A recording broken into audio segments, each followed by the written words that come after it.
There are objects in this world that seem to carry something with them. Not just history, not just age, but an energy, a warning, a whisper from the other side. This is the story of one such object. A simple wooden chair, ordinary to the eye, but cursed by death itself. They call it the Chair of Death, or, if you trace it back far enough, the Busby Stoop Chair. But don't let the humble name fool you. This isn't just folklore passed around drunkenly in a dim tavern. This is a tale sealed with blood, cemented by a curse, and backed by an unnerving number of unexplained deaths. And it all begins in the year 1702.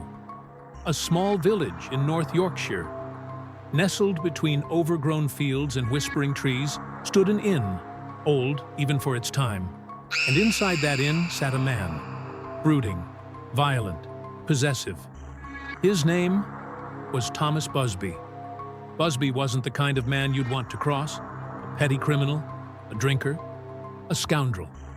But most of all, he was a man ruled by obsession, especially when it came to two things: his wife Elizabeth and his favorite chair. The chair was old, worn, curved just right from years of use. To Busby, it wasn't just furniture. It was his throne, his comfort, his one constant in a world that was always changing. But one day, his world changed forever. Elizabeth's father, Daniel Aughty, came to confront Busby. Accounts say the two argued violently, over money, over family, but more than anything, over Elizabeth. In a final, quiet act of contempt, Daniel did the unthinkable. He sat in Busby's chair. What happened next would change history. Later that evening, Daniel's lifeless body was found nearby, strangled, bruised, cold. Busby was arrested, tried, and found guilty of murder. And so began his final walk toward the gallows. But even in his last moments, Busby had one last request: to stop at the inn, to see the chair. And there, with a noose waiting for him just a mile away, Busby pointed to that seat and cursed it. "May death come to anyone who dares sit in my chair." Those were his final words to the world. At first, people scoffed. A murderer's rage-filled last words? Nothing more. But over the decades, the chair remained, unmoved, untouched, almost daring people to try their luck. For years after Thomas Busby's execution, the chair remained in the same place it always had, in that shadowy corner of the old inn, now dubbed the Busby Stoop Inn after its most infamous patron. No one dared move it. Locals whispered that the chair was cursed, and superstitions began to swirl like smoke through the small town. Some believed it was all nonsense, a violent man's dying outburst. Others weren't so sure. But one thing was clear: people were already beginning to die. And slowly, one by one, the deaths began. The locals spoke in hushed tones, tales of strange illnesses, sudden accidents, people who had one thing in common: they had sat in that chair. What was it about this object? Could an ordinary chair really be cursed? Or is this the mind playing tricks, pushed by fear, fueled by coincidence? You're about to hear every death, every sighting, every recorded moment that makes this chair more than just a story. This is not just a legend. This is a case file of death, of mystery, and maybe, just maybe, of something far more sinister. Stay seated, because the story has just begun. In the generations that followed, strange things began happening to those who mocked the curse. A farmhand who took a seat for a laugh never made it home, found hours later trampled by his own horse. A traveling merchant, defiant and proud, dared to sit down and toast Busby's name. He was found drowned the next morning in a nearby stream, his pockets still full of coin. Coincidence? Maybe. But how many coincidences does it take before people stop laughing? As the years rolled on, the legend tightened its grip. The chair became both a warning and a dare. Children were told to stay away from it. Adults, usually after too many drinks, would test their courage. Some lived to tell the tale, others didn't. And every death seemed to follow a pattern, swift, strange, and always soon after sitting in the chair. But instead of discarding it, the innkeepers leaned into the legend. The Busby chair became a local attraction, a dark crown jewel. People from nearby villages and distant towns came just to see it, to sit in it, to challenge fate itself. They thought the curse was a myth, that sitting in the chair was nothing more than a spooky little ritual, like knocking on wood or avoiding black cats. But what they didn't know, what they couldn't understand, was that the curse didn't care if you believed in it or not. You could laugh at it, mock it, sit in it with a grin on your face. But once you made contact with that chair, something began, something you couldn't see or stop. It didn't always strike immediately. Some victims died the same day. Others lasted weeks, months, even years. But the reports all had one disturbing thing in common. Those who sat in the Busby chair met unnatural ends. Some said the chair carried Busby's rage, his final thoughts soaked into the grain of the wood. Others believed it was a demonic attachment, a conduit for something darker. And a few wondered if the deaths were psychological, self-fulfilling prophecies brought on by fear. But none of that mattered to the growing list of bodies. By the time the 20th century arrived, the chair had earned its nickname, the Chair of Death.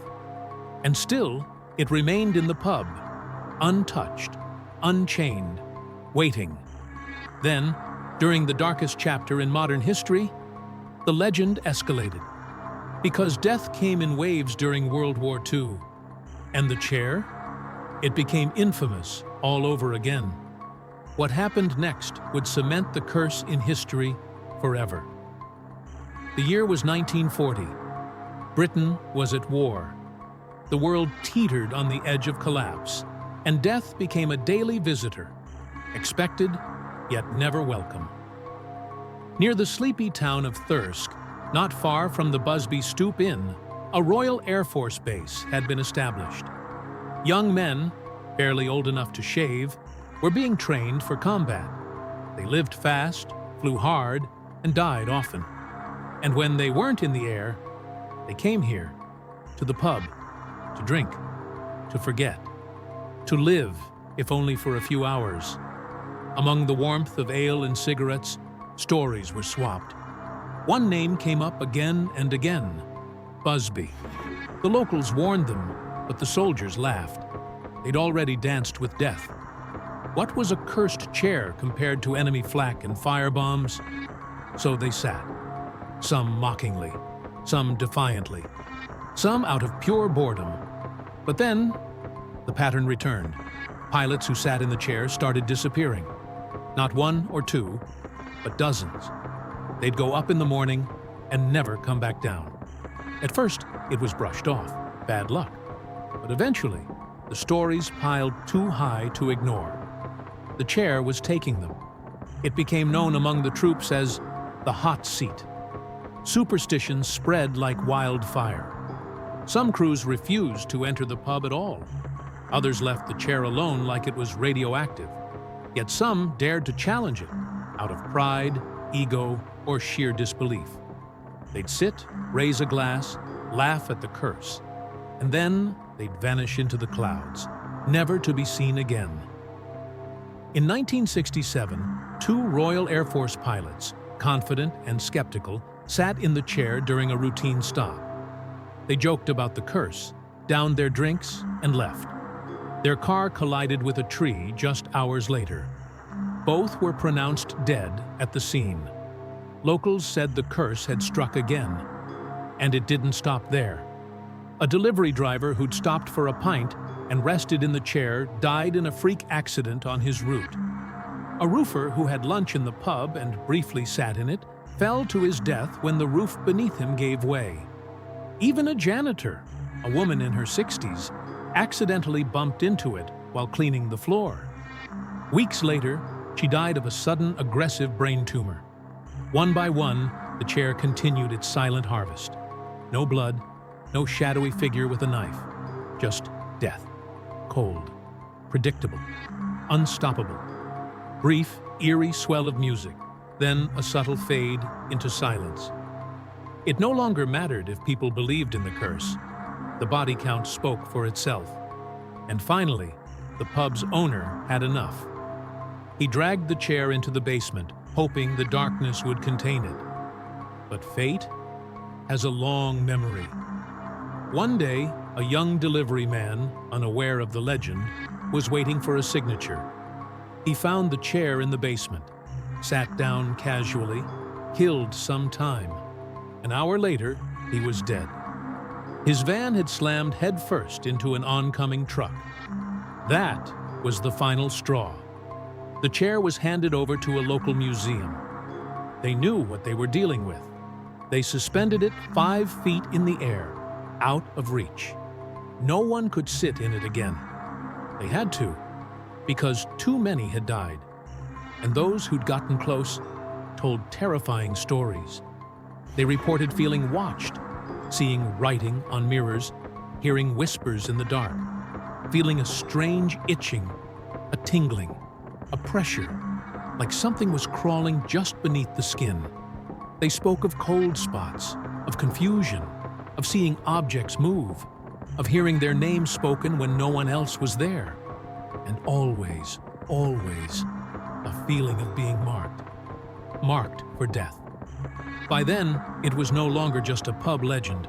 It was a phenomenon, a documented pattern of deaths, stretching across centuries, and even off the ground, untouched and locked away. The chair of death still waited. So, what do we make of it? A cursed chair. Dozens of deaths. Generations of fear. But could there be more to this than just superstition? Could science explain what folklore fears? Let's dissect it. Let's peel away the ghost stories and see what remains underneath. Skeptics will tell you, the chair of death is nothing more than a psychological trap, a case of mass suggestion and selective memory, a self-fulfilling prophecy. They argue that when someone is told they'll die after sitting in a chair, they may unknowingly begin a chain of reckless behavior, driven by fear, stress, or even subconscious sabotage. Think about it. You sit in a cursed chair. You're told you'll die soon. Your mind races. You lose sleep. Your attention slips. You drive differently. You make mistakes. And maybe, just maybe, that fear becomes fatal. Psychologists call this nocebo effect, the opposite of a placebo. You expect something bad to happen, so your body and mind conspire to make it real. Could that explain the Busby chair? Maybe. But that doesn't account for the timing, for the brutal precision, for the way deaths seem to follow so quickly, sometimes within hours, often without warning or error. And it certainly doesn't explain the stories from those who survived, but felt haunted afterward. Because this isn't just about people dying. It's about what they experienced before they did. People who sat in the chair, especially those who knew the legend, reported the same chilling phenomena. A cold weight settling over them, disorientation, sudden ringing in the ears, objects vanishing or moving in their presence, writing appearing on mirrors, names whispered into their ears at night. One man described the feeling as being followed by a storm cloud, just out of sight, but getting closer each day. A woman who survived sitting in it claimed she'd wake up at 3:33 a.m. every night for a month, always to the same sound, someone breathing just inches from her ear. Coincidence? Or something deeper? There's also the possibility of environmental factors. Some researchers believe that certain objects can hold what's called residual energy, like a recording etched into space and matter. Repeated emotional outbursts, especially fear, rage, or trauma, could leave behind a kind of echo. Could Thomas Busby's dying rage have scarred the chair somehow? Could wood, over centuries, carry the emotional residue of violence? It's hard to say. The field of parapsychology, the study of unexplained mental phenomena, has long speculated on objects with attachments. Haunted dolls, cursed artifacts, furniture that seems to remember. The Busby chair isn't alone in the world, but it may be the deadliest. Still, for all the theories, for all the speculation, one thing continues to stand in the way of a clean, rational explanation. The death count. Too many, too consistent, too fast. Psychology can explain fear. Science can explain coincidence. But what science can't yet explain is why so many people who sat in that chair at different times, under different circumstances, died in such strange and sudden ways. And why, after centuries, the chair's reputation still holds, even now. Because if the curse is fake, why is no one willing to test it? Why is that chair still hanging 5 feet off the ground in a museum, sealed off from the world? Why hasn't a brave scientist simply sat in it and proven us all wrong? Because deep down, beneath the logic, beneath the research, we know something doesn't add up, and we're not ready to face what it might be. There it hangs, 5 feet above the floor, alone, untouched, untouchable. The chair of death, imprisoned, not in some secret vault, not in a government lab, but in plain sight, in a quiet museum in Thirsk, North Yorkshire. It rests there now, suspended on iron brackets. No glass cage, no velvet ropes, just height, just distance. A warning written not with words, but with space. The chair is part of the Thirsk Museum's collection. A relic, they say, a curiosity. But everyone knows it's more than that. The staff don't like to talk about it. They're polite when asked, brief, hesitant. They change the subject quickly. And when they close the museum at night, they make sure the lights near the chair are left on, just in case. Back in the 1970s, after the chair claimed yet another victim, a young delivery man who sat in it while unloading boxes and died in a car accident just hours later, the museum was contacted by the pub owner. He didn't want it anymore. The chair was too dangerous, too real. He said, "Either you take it or I burn it." The museum reluctantly agreed. But they wouldn't put it on the floor. They wouldn't place it where a visitor could try their luck. Instead, they mounted it 5 feet in the air. Too high for anyone to sit. Too high for accidents. The staff say that since then, no one has died because of it. But the chair hasn't gone quiet. Strange things have continued. Visitors have reported sudden dizziness when standing beneath it. Cameras malfunction in the chair's corner of the museum. Photos come out blurry, faces smudged or missing. Some claim to hear whispers, not in the room, but in their minds. One museum volunteer, a man in his 60s, quit after just 2 days. He refused to explain why, only said, "That thing looks at you." Another staff member said she would never dust near it again. She described hearing her name whispered clearly as she wiped the baseboard beneath it. She was alone in the building. She never went back. The museum doesn't advertise the chair. There are no flashy signs, no horror-themed tours. But people still come, from all over, whispering its name, looking up at it, wondering, What if? Some dare each other to touch the leg. A few years back, a teenager jumped up and slapped the underside of the seat. He laughed until he fainted 5 minutes later, collapsing in the stairwell. No one could explain it. No pre-existing condition. He recovered. But he wouldn't talk about what he saw while unconscious. Just said one thing. It smiled. Why do we keep it? Why let something like this exist? Because even now, in the age of reason, we're still drawn to the unexplained, to the darkness beneath the floorboards of everyday life, to the mysteries that science can't sterilize. The Busby Stoop Chair is no longer just a story. It's a physical symbol of fear, of legacy, of the price of anger and the weight of curses. A haunted object, yes, but also a mirror, reflecting what we still don't understand about death, energy, and the thin line between belief and reality. So it remains in the museum, still suspended, still waiting, not for its next victim, but for someone foolish enough to say, "I don't believe." And so we've reached the end of the story. Or have we? The chair of death remains, elevated, isolated, and untouched.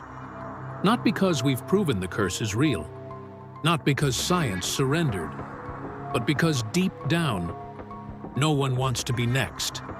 That's the real power of fear, not the curse itself, but the idea of it.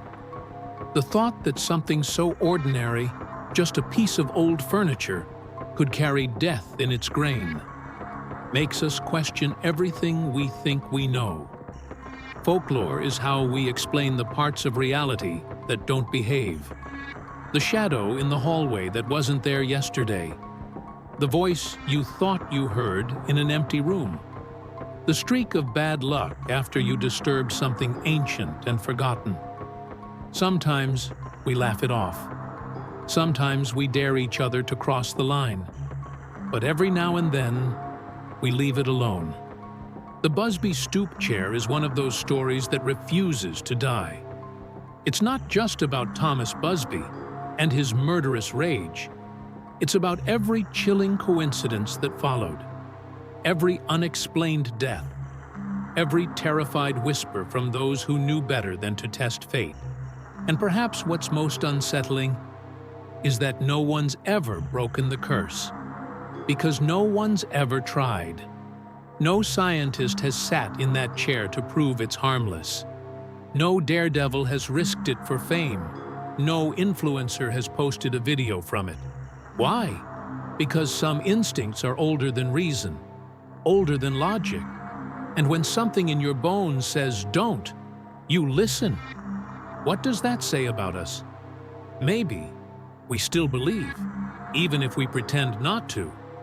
We've built rockets, sequenced the human genome, sent rovers to Mars, and yet we can't bring ourselves to sit in a chair, because there are still forces in this world we don't understand, still shadows in the corners we haven't mapped. And maybe that's a good thing. Maybe mystery is meant to remain. Maybe fear has its purpose, to remind us we're not in control. Not really. So the chair waits, quiet, still, 5 feet off the ground, held up not just by brackets and screws, but by centuries of fear, and the silence of those who never returned.